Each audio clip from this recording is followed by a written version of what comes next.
I think we're gonna have to start inventing it. Callie doesn't control what cards go up before they skyrocket in price. But I do. He doesn't control what cards go down in price. But I do. Now, I've been running the numbers for quite some time, Tony.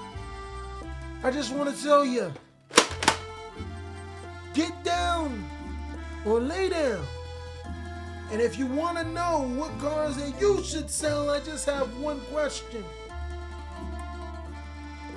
How's Squamata doing? Of course I'd hook you up.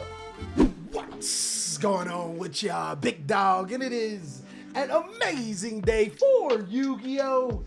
I hope that's your day phenomenal. But if it isn't, don't let what happened at the beginning of your day ruin the rest of your day. What I've been finding really interesting is the Yu-Gi-Oh! Market right now. In between the ban list, possible reprints, and cards falling off of favor, I have a couple of cards that I think you should be selling before they plummet in price. My guy, you don't want to be that guy that has that card that was really expensive and now it ain't worth nothing because you ain't listened to what I had to say. Now, of course, I don't have a plug or anything. I haven't hacked into Konami's database, but with over 20 years of experience playing this Yu-Gi-Oh! Card game, I think I know a thing or two about cards that skyrocket and plummet in price, and usually I'm right. My guy, remember Baron de Floor? Remember the Bestial Lubellion? Remember the Gishki cards? Kashteras, Frostlosaurus, your boy has been right. And of course today, not only am I going to be giving you my thoughts on some cards that you should be flipping, I'll also be able to give you the information why. Also, before we jump on in, mad shout out to all of my Patreons. Thank you guys so much for helping me pay my editors. And as a bonus, you got this information early.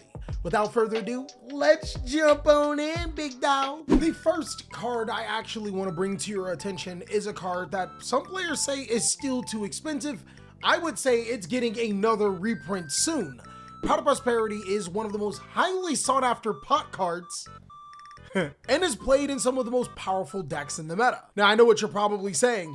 Kelly, why would you sell this card? It's so good! Well, that's actually why, because it's highly played and highly sought after and everybody wants the card. Pot of Prosperities are no longer $140 a pop, but they are close to $50 and $60 for both rarities, and this is a card that I genuinely feel will have a reprint soon. Also, because of its competitive relevancy, it's already reached something I would like to call its peak pricing potential, meaning that this card won't go up significantly higher than what it is and can only go lower from here. All it does take is for one reprint announcement for Pot of Prosperity. It is going down, my boy. If you have any extra copies and you are looking to get rid of them, I'd probably get rid of them right now. Some other cards that I think that have hit their peak pricing potential are easily the Runic cards. My guy, they're runicking the game. The Runic cards are seeing a surge in popularity because some of the top decks in Yu-Gi-Oh! Like Naturia Runic are playing them like crazy. Naturia Runic is actually seen as one of the best decks in Yu-Gi-Oh! Right now, and this would be the perfect time to be able to cash in on Runic cards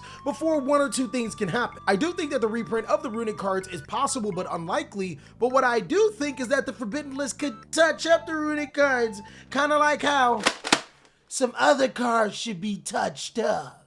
We spinning the block, think it's hot, would you not? I'ma blow the top off these cards and you hot, blah, blah, blah, blah. By the way, guys, go ahead and check me out on Spotify. I'm going to be a rapper now. The Runic cards are in a really interesting position where it's an engine that could be touched up by the Forbidden List because it's an engine, or it could just be left alone. Regardless, I think right now would be a great time to flip the Runic cards if you don't have a use for them and maybe pick them up after the Forbidden List. And you may want to call your boy Loco, but I actually think it would be a perfect time to sell the Adventure Engine. Brother, what are we doing? Buy the Adventure Engine, sell the Adventure Engine, buy the Adventure Engine. What is this, my girlfriend?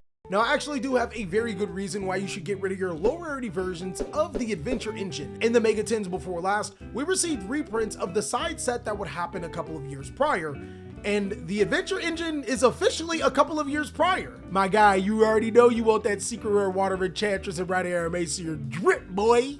I know it also may seem a little bit counterproductive, but I would 100% be looking to flip my Visa Starfrostes right now. This man's a madman. He told us to buy Visa Starfrostes. Now he's telling us to sell them. Yes.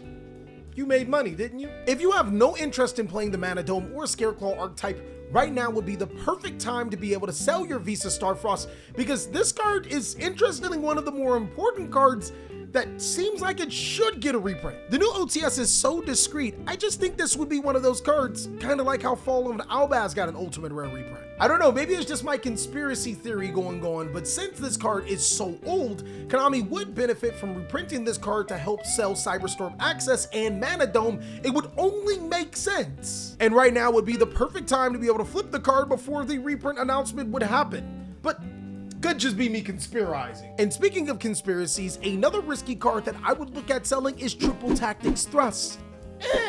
And my main reason is strictly because Konami started off their promotion with Thrust into Action. You've been thrusting our wallets for too long. Call it speculation if you will, but time after time again, Konami has actually given us hints about cards that they're going to reprint. I'm not 100% sure if Triple Tactics Thrust is one of them, and I'm also not 1000% confident if it would be worth selling because it could still go a little bit higher. It's a card that I do think could go up a little bit higher, but Konami has done this time after time again where they give us certain messages signifying that a reprint of a certain card is coming, and this one's just, I don't know, man. Now, I ain't gonna cap, another card that I will 100% sell is Dimensional Barrier right now. Now, Dimensional Barrier is another card that I did tell you to buy before it skyrocketed in price. It has skyrocketed in price, and now I'm telling you to sell it.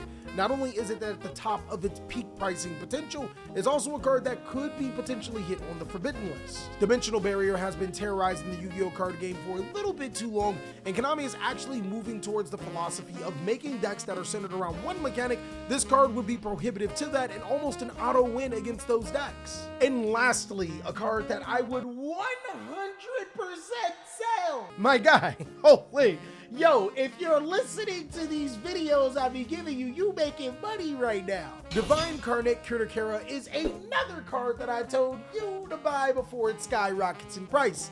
Your boy, remember when it was a $10 card? Now she a $30, $40 secret rare. Kirikara is one of the more competitive cards in the game, and I would say it's at its peak pricing potential. I don't think it's gonna get higher than $40, and it's actually due for a reprint. Power of the Elements cards no doubt will be in the 2023 Mega 10s, and Kirikara is a powerful card that is expecting that reprint. I would go ahead and flip these cards right now if you don't need your copies. And that's all that I have for these strong Yu-Gi-Oh cards that I would not hesitate to sell, my boy. Every single one of these videos do come with the risk, and while we're right more than we're wrong, I would have to say do additional research before you make a decision that, well, you typically won't regret. Of course, big dog, if you want to see more amazing content, then be sure to check out these videos. And of course, I'll catch you on the next one.